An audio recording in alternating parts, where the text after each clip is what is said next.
샬롬. 오늘의 말씀지기 권석찬 간사입니다. 아모스를 묵상하는 마지막 날입니다. 여러분, 부모님께 혼나본 적이 있습니까?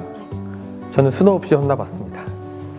그렇게 부모님 말을 안 듣고 속을 썩이다 보니 어린 시절에 정말 많이 혼이 났던 것 같습니다. 부모님의 징계를 받을 때 당장은 혼나는 것이 싫고 때로는 무섭고 힘들기도 합니다. 그러나 나중에 보면 우리가 잘 되기를 바라기 때문에 징계하시는 부모님의 마음을 알게 됩니다. 오늘 아모스서를 마무리하며 이스라엘을 향한 하나님의 심판의 궁극적인 이유가 무엇인지 하나님의 마음을 배워보는 시간이 되기를 기대합니다.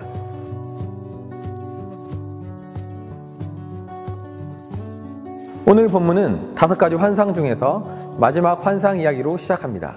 5번째 환상이 다른 환상들과 구별되는 점은 해석이 첨부되거나 물건 환상이 아니라 그저 예언자가 한 특정한 사건을 볼 뿐입니다.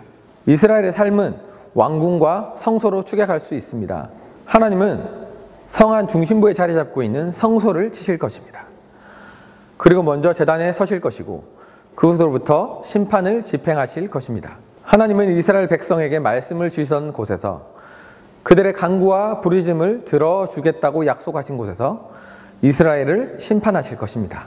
먼저 하나님은 심판이 피할 수 없는 것이고 철저하게 이루어질 것임을 보여주십니다.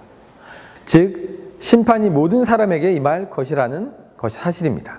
나아가 하나님의 주권이 미치지 않는 곳은 아무데도 없기 때문에 포로가 되어 목숨을 부지하더라도 결국 죗값을 치르게 될 것이라고 말합니다. 하나님은 이스라엘만의 하나님이 아니십니다.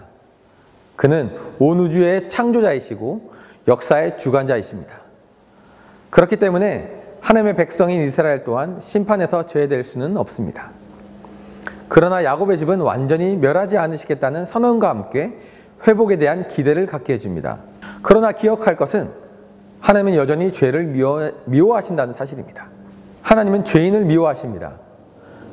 본문에서 죄인은 아모스를 통해 선포된 하나님의 심판의 메시지를 가볍게 여기는 사람들입니다. 그들은 자신들이 처한 상황이 너무나 풍성하고 안정되어 심판의 메시지를 받아들이지 않는 자들입니다.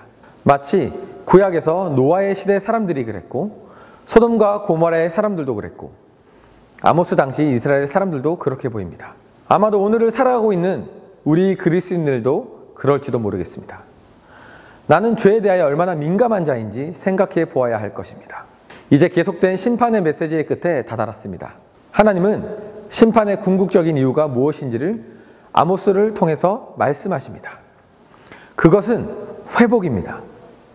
마치 부모가 자식이 잘 되라고 징계하는 것과 같이 하나님은 이스라엘의 회복을 위해 심판을 선포하신 것입니다. 먼저 회복의 주체는 바로 하나님이십니다. 아무런 희망이 없는 절망 가운데 새로운 회복을 시작하시는 분은 바로 하나님 자신입니다.